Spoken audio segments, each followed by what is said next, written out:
Africa के बिल्कुल centre में एक ऐसा कंट्री है जो दुनिया की तकदीर बदल सकता था। एक ऐसा मुल्क जो नेचुरल रिसोर्सेज से इतना मालामाल है कि अगर सिर्फ रिसोर्स होने से किस्मत का फैसला होता तो ये दुनिया का अमीर तरीन कंट्री होता, लेकिन बदकिस्मती से ऐसा नहीं है। ये मुल्क है डेमोक्रेटिक रिपब्लिक ऑफ कॉन्गो। इसकी जमीन के नीचे खरबों डॉलर्स के रिसोर्सेज दफन है और इसके दरियाओं के अंदर इतनी बिजली मौजूद है जो आधे अफ्रीका को रोशन कर सकती है। लेकिन इसके बावजूद कॉन्गो दुनिया के गरीब तरीन मुल्कों में से एक है। ऐसा लगता है कि जैसे कुदरत ने कॉन्गो को सब कुछ दिया सिवाय अमन, ताकत और खुशहाली के। तो आखिर इतने रिसोर्सेज वाला कंट्री गरीबी और जंग का शिकार कैसे हुआ? ये एक बहुत ही भयानक कहानी है। एक ऐसी कहानी है जो लालच और खून से लिखी गई है। ये रिसोर्सेज को लूटने, तारीख को बदलने और उन वादों की कहानी है जो कभी पूरे नहीं किए गए।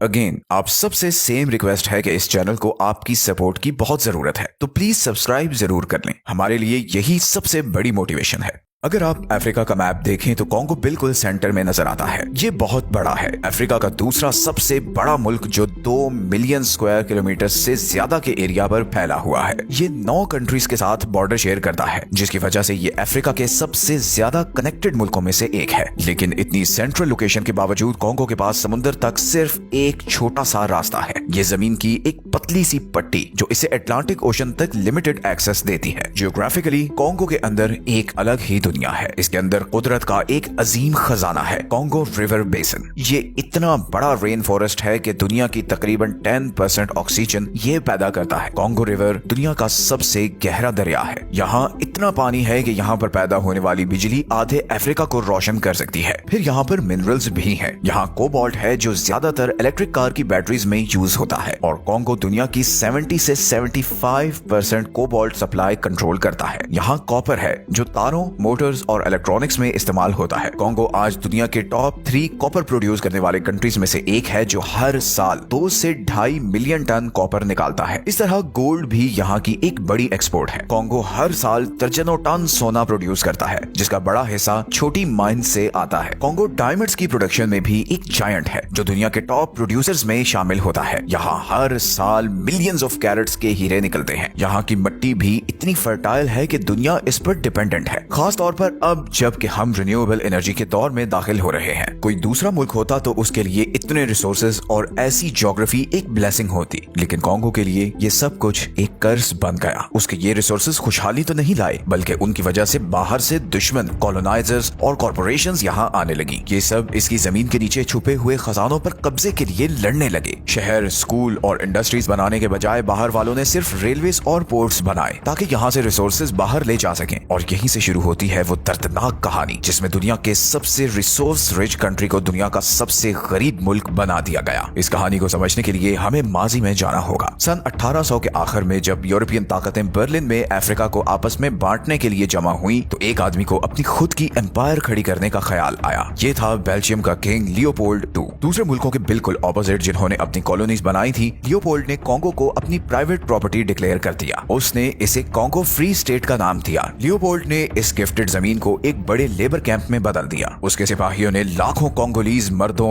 औरतों और यहाँ तक के बच्चों को जंगलों से रबड़ और हाथी के दांत जमा करने पर मजबूर कर दिया। जो लोग थोड़ा भी रेजिस्ट करते उन्हें नाकाबिले तसव्वुर जुल्म का सामना करना पड़ता। गांव जला दिए गए, खानदान बिखेर दिए गए और कोटा पूरा ना करने की सजा में लोगों के जिस्म काट दिए जाते। हिस्टोरियंस का अंदाजा है कि इस जालिमाना दौर में शायद 50 लाख से 1 करोड़ कॉन्गोलीज को मार दिया गया। ये टाइम अफ्रीका की कॉलोनियल हिस्ट्री के डार्केस्ट चैप्टर्स में से एक था। कॉन्गो से निकाली गई दौलत, रबर, हाथी के दांत और मिनरल्स की वजह से यूरोप में इंडस्ट्रियल बूम आया। ब्रसल्स और लंदन की सड़कें कॉन्गो के जंगलों से आने वाले रबर से रोशन हुई। यूरोपियन शहजादे कॉन्गोलीज लेटेक्स से बने टायरों वाली गाड़ियों पर सवार होते थे। यूरोप अमीर हो रहा था, लेकिन दूसरी तरफ कॉन्गो को उसके लोगों, उसकी इज्जत और उसके फ्यूचर से महरूम किया जा रहा था। 1908 में जब पूरी दुनिया में शोर मचा तो किंग लियोपोल्ड को मजबूरन इस इलाके का कंट्रोल बेल्जियन गवर्नमेंट को देना पड़ा, जिसने इसका नाम बदलकर बेल्जियन कॉन्गो रख दिया। यहाँ पर जुल्म तो कम हुआ, लेकिन एक्सप्लॉयटेशन फिर भी जारी रही। बेल्जियम ने रेलवेज और पोर्ट्स बनाए, लेकिन कॉन्गोलीज आवाम के लिए नहीं। हर इंफ्रास्ट्रक्चर सिर्फ रॉ मटेरियल्स जैसे कि कॉपर, डायमंड्स और गोल्ड को मुल्क से बाहर यूरोपियन मार्केट्स तक ले जाने के लिए डिजाइन किया गया था। स्कूल बहुत कम थे, एजुकेशन लिमिटेड थी और सिर्फ चंद कॉन्गोलीज लोगों को ही एडमिनिस्ट्रेटिव जॉब्स फोर्स की इजाजत थी। जब 1960 में बिलाखिर कॉन्गो आजाद हुआ तो लोगों ने जश्न मनाया, ये सोचते हुए कि आजादी शायद खुशहाली लाएगी। एक लम्हे के लिए ये सब होता भी नजर आ रहा था। नए प्राइम मिनिस्टर पैट्रिस लमुम्बा ने एक ऐसा कॉन्गो बनाने का वादा किया जो उसकी आवाम का हो, लेकिन ये ख्वाब ज्यादा देर नहीं चला। लमुम्बा की हकीकी आजादी की पुकार ने वेस्टर्न पावर्स को परेशान कर दिया। उन्हें डर था कि उनकी कॉन्गो के रिसोर्सेज की एक्सेस खत्म न हो जाए। एक साल के अंदर अंदर लमुम्बा को कुर्सी से उतार दिया गया और कत्ल कर दिया गया। इसके बाद दिहाइयों तक एक केओस की कैफियत रही। कॉन्गो मोबुटू सेसे सेको के कंट्रोल में चला गया, जिसने मुल्क का नाम बदलकर जायर रख दिया और 30 साल से ज्यादा हुकूमत की। मोबुटू ने खुद को अफ्रीकन यूनिटी के सिंबल के तौर पर पेश किया, लेकिन उसकी हुकूमत करप्शन और वेस्टर्न सपोर्ट पर खड़ी थी। कॉन्गो की माइन से अरबों डॉलर्स के रिसोर्सेज निकाले जा रहे थे और मोबुटू इस एक्सप्लॉयटेशन से अपने फॉरेन बैंक्स में अरबों डॉलर्स भर रहा था, जबकि आम कोंगोलीज जिंदा रहने के लिए 2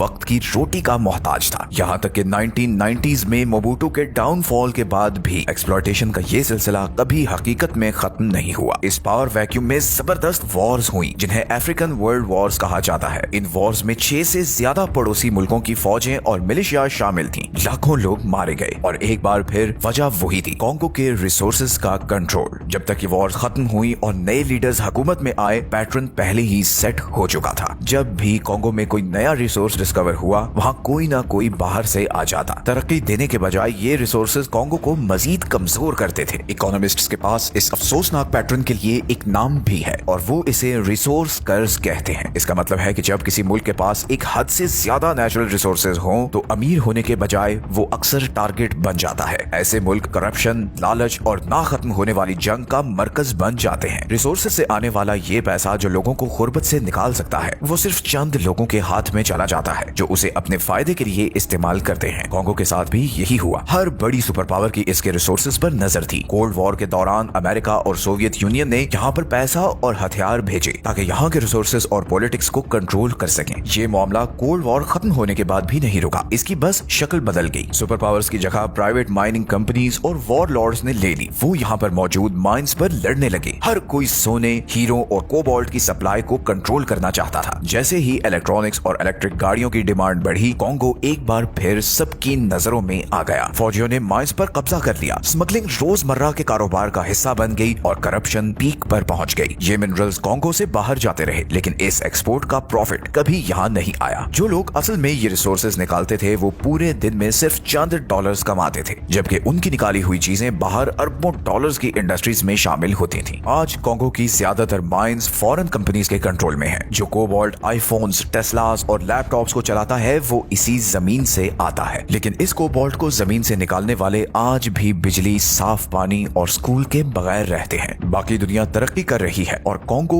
इस तरक्की की कीमत चुका रहा है। आज जैसे जैसे दुनिया रिन्यूएबल एनर्जी और इलेक्ट्रिक गाड़ियों की तरफ बढ़ रही है, कोबाल्ट और कॉपर की डिमांड में जबरदस्त इजाफा हुआ है। यही वो मेटल्स हैं जो हर स्मार्टफोन, इलेक्ट्रिक कार और सोलर बैटरी के अंदर मौजूद हैं और इनकी सबसे बड़ी सप्लाई कॉन्गो की जमीन के नीचे है। इसका मतलब है कि जो भी कॉन्गो की माइंस को कंट्रोल करता है वो दुनिया के फ्यूचर को कंट्रोल करता है। इस नई हकीकत ने नए खिलाड़ियों को भी यहाँ खींच लिया है। चीन कॉन्गो के माइनिंग सेक्टर में सबसे बड़ा इन्वेस्टर बन चुका है। चीनी कंपनीज कॉन्गो की ज्यादातर कोबाल्ट और कॉपर की माइंस को कंट्रोल करती हैं या उन्हें फाइनेंस करती हैं। उन्होंने सड़कें, रेलवे और पावर लाइंस बनाई हैं, लेकिन सिर्फ यहाँ के रिसोर्सेज को कॉन्गो से बाहर ज्यादा तेजी से ले जाने के लिए। अमेरिका और यूरोप ये सब कुछ देख रहे हैं और परेशान हैं। वो उन बैटरीज और इलेक्ट्रॉनिक्स पर डिपेंडेंट हैं जो कोबाल्ट पर चलते हैं, लेकिन उनके पास इस रिसोर्स तक डायरेक्ट एक्सेस बहुत कम है और इसीलिए वॉशिंगटन और ब्रसल्स यहाँ पर दोबारा एंटर होना चाहते हैं, नए ट्रेड एग्रीमेंट्स, इन्वेस्टमेंट्स और क्रिटिकल मिनरल पार्टनरशिप्स के थ्रू। तो एक बार फिर कॉन्गो एक वॉर में फंस चुका है, लेकिन इस बार ये वॉर इकोनॉमिक है। खिलाड़ी तो बदल गए हैं, लेकिन खेल अब भी वही है। कॉन्गो सारे रिसोर्सेज प्रोवाइड कर रहा है, लेकिन उसे कोई प्रॉफिट नहीं मिल रहा।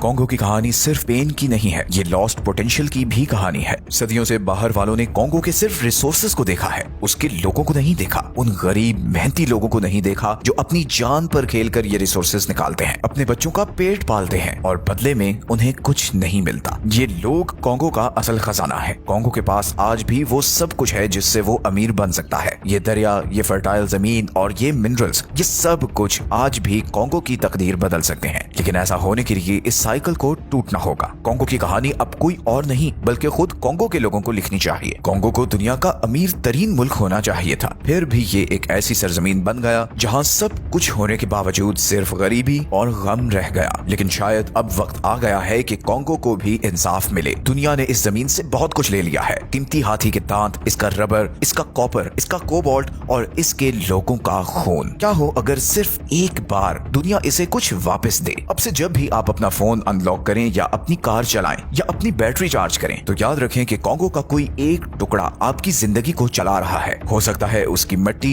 या फिर वहाँ के लोगों का खून पसीना। आखिर दुनिया कब तक एक ऐसी कौम से लेती रहेगी जिसने पहले ही अपना सब कुछ दे दिया है। कॉन्गो को दुनिया के रहम की जरूरत नहीं है, उसे इंसाफ की जरूरत है। और जिस दिन दुनिया को ये एहसास हो गया उस दिन फिर कॉन्गो को अमीर बनने से कोई नहीं रोक सकता। मिलते हैं जल्द ही एक और ऐसे टॉपिक की वीडियो के साथ। अपना ख्याल रखें। अल्लाह हाफिज।